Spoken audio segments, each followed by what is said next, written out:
유령상권 어디서 많이 들어본 말이죠. 명동상권을 두고 하는 말입니다.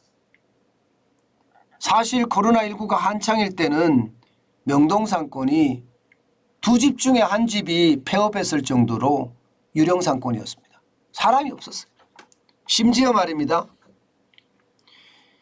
6.25가 끝난 직후에 명동에 가봤더니 지금이 코로나19가 한창일 때가 그때하고 똑같더라. 이렇게까지 이야기할 정도로 명동은요 최악의 그런 상권이었습니다. 야, 저는 그것을 보면서요 진짜 진짜 상황이 진짜 어려워졌겠구나. 저는 그런 생각을 진짜 많이 했습니다. 그 정도로 말입니다. 상황이 어려웠었거든요. 그런데 이게 여러분 지금 와서는 굉장히 많이 달라지고 있습니다. 굉장히 많이 달라지고 있어요. 얼마나 달라지고 있는지 여러분 한번 보실래요? 저도 깜짝 놀란 건데요. 뭐 이 정도까지 많이 달라졌을까 싶을 정도로 말입니다. 하루 매출액 자체가 확 차이가 나는데요. 이게 뭐 어느 정도 차이가 나는지 잠깐 제가 보여드리겠습니다. 여러분 이거 한번 보세요.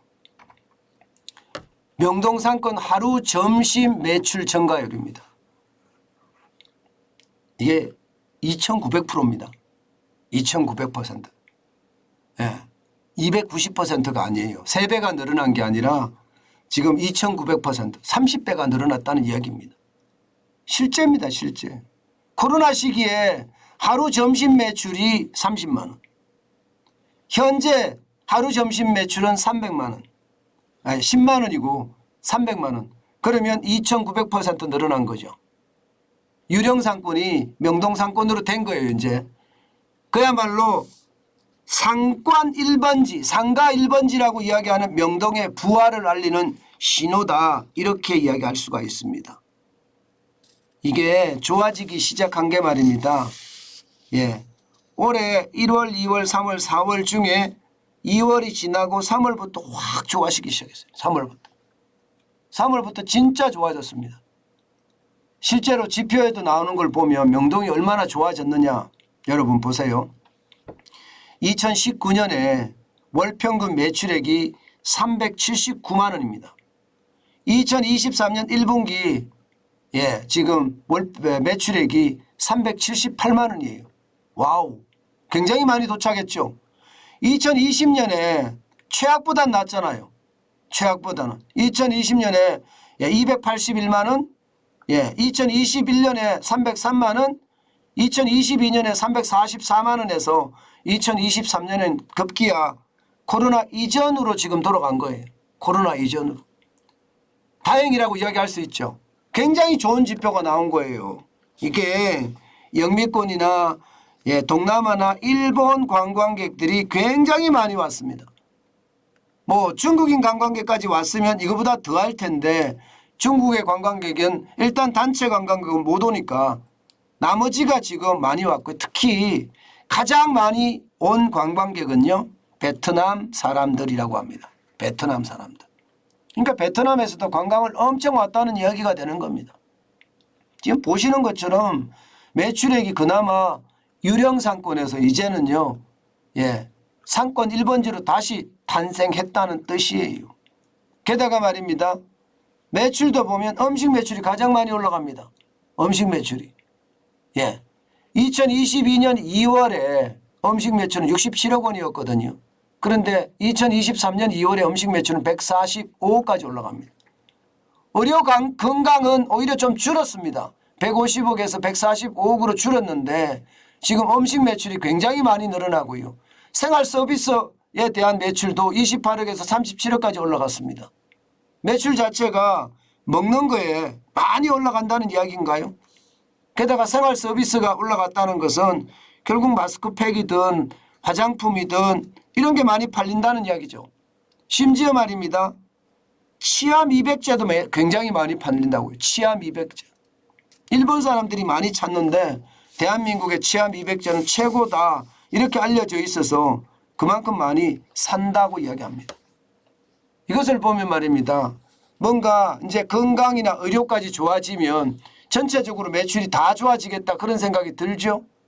진짜 다행이라고 하지 않을 수 없습니다. 이게 명동상권이 살아난다는 것은 대한민국의 현재 경제가 좀 살아난다는 이야기니까 진짜 다행인 거죠. 예. 실제 말입니다. 명동에 있는 백화점 외국인 매출 성장률을 보면 놀랄 노짜입니다.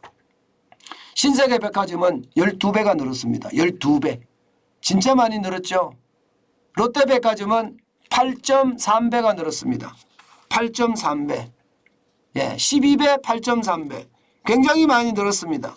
이러니까 시장 전체적으로도 위기감이 떨어진다. 이제는 좀 살만하다 이런 얘기가 나오기도 합니다. 당연히 공실률도 많이 떨어졌어요. 공실률도 보면 말입니다. 지금 소규모 상가의 공실률입니다. 100평 이하의 소규모 상가. 예, 2020년에 보시는 것처럼 42.1%까지 갔던 예, 그 상황이 점점 좋아져서 지금은 21.5%까지 떨어졌습니다. 굉장히 많이 떨어졌죠. 예, 유령상권이 아니라 예, 이게 뭐 42.1%면 2개 중에 1개가 비어있다는 이야기인데 지금은 그래도 5개 중에 1개만 비어있다는 이야기가 되는 건가요? 그만큼 좋아졌다는 이야기죠. 예, 그만큼 좋아졌다는 이야기입니다. 물론 대형 상가의 공실률은 아직도 여전합니다.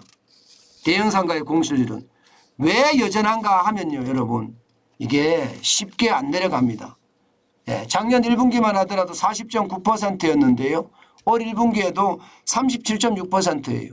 이게 여러분 상가가 잘 안 나가는 이유는 쉽게 말하면 보증금이 세고 예, 월세가 많다는 이야기예요.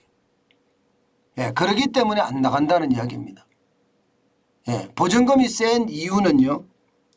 이게 상가가 잘 된다 하면 보증금 올리거든요. 월세가 센 이유는요. 이게 10년 동안 못 올리기 때문에 10년 동안 1년에 5%씩밖에 못 올리거든요. 그렇기 때문에 무조건 말입니다. 무조건 많이 바꿔봐야 돼요. 그래서 이게 중대형 상가는 안 나가는 겁니다.